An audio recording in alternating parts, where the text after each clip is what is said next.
নমস্কার, কেমন আছেন সবাই? অনেক দিন হলো টিটনের সাথে দেখা হয় না, তাই ওর সাথে দেখা করার জন্য সবাই বেরোলাম আর একসাথে ডিনারও করব। চলে আসছি একটা রেস্টুরেন্টে, জিসি মোড়ে। সেটা কোথায় অবশ্যই আপনাদেরকে দেখাবো। একটা ভর্তা তো খাবে, কাচ্চি ভর্তা। ভর্তা আমি ঘরে খাবো।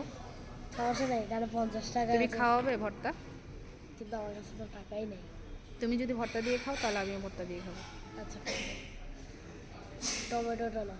টমেটো ভর্তা? আমি তো শুটকি ভর্তা খাই। আচ্ছা, শুটকি না, সমস্যা নেই। তুমি কি খাও শুটকি? খাই না।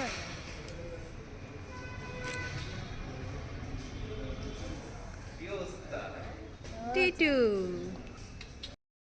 মামাকে পেয়ে এসে মহা খুশি। মামার চশমা চোখে দিয়ে বসে আছে, হেডফোন হাতে নিয়ে বসে আছে। কি করবে না করবে সে বুঝে উঠতে পারছিল না এতদিন পর মামাকে পেয়ে।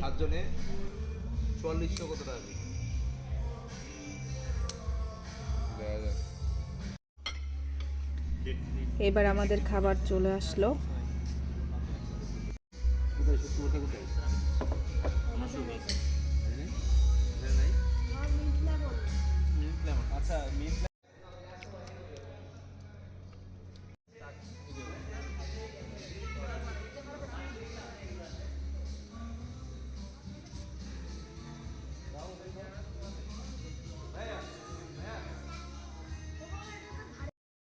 ডিনার শেষ করে প্রায় 11:30টার মতো হয়ে গিয়েছে। এবার বেরিয়ে গেলাম, টিটন চলে যাবে ওর হোটেলে আর আমরা চলে আসবো বাসায়। আর আমরা ডিনারটা কোথায় করেছিলাম সেটাই আপনাদেরকে এবার দেখাচ্ছি, জিসি মোড়ে কাস্তুরি রেস্টুরেন্টে। Thanks for watching no more today. সবাই ভালো থাকবেন, সুস্থ থাকবেন এবং সাবধানে থাকবেন। আর আমার ব্লগটা কেমন হলো অবশ্যই কমেন্ট করে জানাবেন। ভালো লাগলে একটা লাইক করে দেবেন।